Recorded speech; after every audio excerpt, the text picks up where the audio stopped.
South ఇండియాలోనే అతి తక్కువ ధరలకే రత్నాలందించే ఏకైక సంస్థ 6JVR. ఈ రోజుల్లో యువత మార్కెట్లో దొరికే ప్రోటీన్ పౌడర్ తీసుకోవడం సాధారణమైంది. ముఖ్యంగా జిమ్కి వెళ్ళే యువత ఎక్కువగా ప్రోటీన్లు తీసుకుంటున్నారు. కారణం జిమ్కి వెళ్ళి వర్కౌట్లు చేసినప్పుడు కండరాలను నిర్మించడానికి శరీరానికి ప్రోటీన్ అవసరం. ప్రోటీన్ పౌడర్ వల్ల అనారోగ్యానికి గురవుతారని నిపుణులు చెబుతున్నా వందలు ఖర్చు పెట్టి మరీ ప్రోటీన్ పౌడర్లను కొంటున్నారు.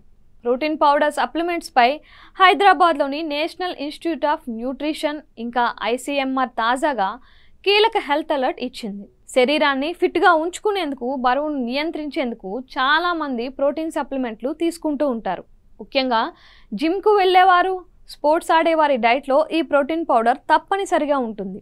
మన శరీర నిర్మాణంలో ప్రోటీన్ కీలక పాత్ర పోషిస్తుంది. శరీర ఎదుగుదలకు, కణజాల మనుగడకు ఇది చాలా అవసరం. ఎర్ర రక్త కణాల్లో ఒక రకమైన ప్రోటీన్ ఉంటుంది. శరీరం మొత్తానికి ఇదే ఆక్సిజన్ను సరఫరా చేస్తుంది. మనం తీసుకునే సగం ప్రోటీన్ ఎంజైమ్ల ఉత్పత్తికి అవసరం. ఆహారం జీర్ణం కావడంలో ఈ ఎంజైమ్లు ప్రధాన పాత్ర పోషిస్తాయి. మరోవైపు శరీరంలో కొత్త కణాల ఉత్పత్తికి కూడా ప్రోటీన్ చాలా అవసరం.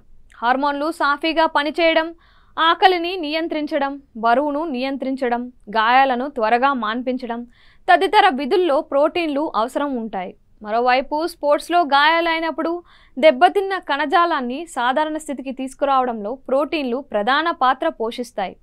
శాకాహారులు కొమ్ము శనగలు, బఠానీలు, సోయాబీన్స్, బాదం, గోధుమలు, నువ్వులు, గుమ్మిడి గింజలు, అవిసె గింజలు ఆహారంలో భాగంగా తీసుకుంటే ప్రోటీన్ అందుతుంది. డైరీ ఉత్పత్తుల నుంచి కూడా ప్రోటీన్ వస్తుంది. మాంసాహారులకైతే గుడ్లు, చేపలు, మాంసం తీసుకోవచ్చు. వీటిలో ప్రోటీన్ స్థాయిలు చాలా ఎక్కువగా ఉంటాయి. ప్రోటీన్ అందరికీ అవసరం, దీనిలో ఎలాంటి సందేహం లేదు. అయితే ఒక్కొక్కరికి ఒక్కోలా ప్రోటీన్ అవసరం అవుతుంది. వయసు, శరీర బరువు ఆధారంగా ఎవరికి ఎంత ప్రోటీన్ అవసరమో మెడికల్ కౌన్సిల్ ఆఫ్ ఇండియా ఒక నివేదిక విడుదల చేసింది. ఉదాహరణకు 65 కేజీల బరువు ఉండే వ్యక్తి రోజుకు 54 గ్రాముల ప్రోటీన్ తీసుకోవాలి. 55 కేజీల బరువు ఉండే వ్యక్తి 46 గ్రాముల ప్రోటీన్ తీసుకోవాలి. గర్భంతో ఉండే మహిళలు 4వ నెల తరువాత 46 గ్రాములకు అదనంగా మరో 9 గ్రాముల ప్రోటీన్ను ఎక్కువగా తీసుకోవాల్సి ఉంటుంది. చివరి 3 నెలలు 22 గ్రాముల ప్రోటీన్ను అదనంగా తీసుకోవాలి. 6 నెలల వరకు వయసున్న చిన్నారులకు రోజుకు 8 నుంచి 8.5 గ్రాముల ప్రోటీన్ అవసరం. 6 నుంచి 12 నెలల చిన్నారులకు 10 గ్రాముల ప్రోటీన్ ఇవ్వాలి. శ్రమతో కూడుకున్న వ్యాయామం చేసేవారికి ప్రోటీన్ ఎక్కువగా అవసరం అవుతుంది. డైరీ ఉత్పత్తులు తీసుకొని శాకాహారులు కూడా ప్రోటీన్ అదనంగా తీసుకోవాల్సి వస్తుంది.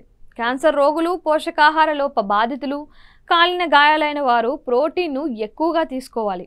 హైపోథైరాయిడిజంతో బాధపడేవారు కూడా శరీర బరువును తగిన విధంగా ఉండేలా చూసుకునేందుకు ప్రోటీన్ ఎక్కువగా తీసుకోవాలి. కిడ్నీ వ్యాధులు ఉండేవారు ప్రోటీన్ ఎక్కువగా తీసుకోకూడదు.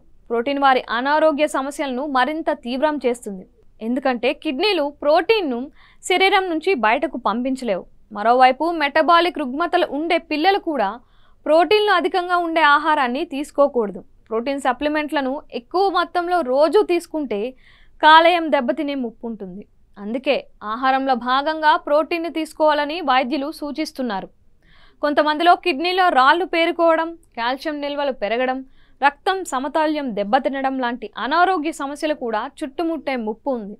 వైద్యులను సంప్రదించకుండా ప్రోటీన్ సప్లిమెంట్లు తీసుకుంటే ఈ దుష్ప్రభావాలు చుట్టుముట్టే అవకాశం ఎక్కువగా ఉంటుంది.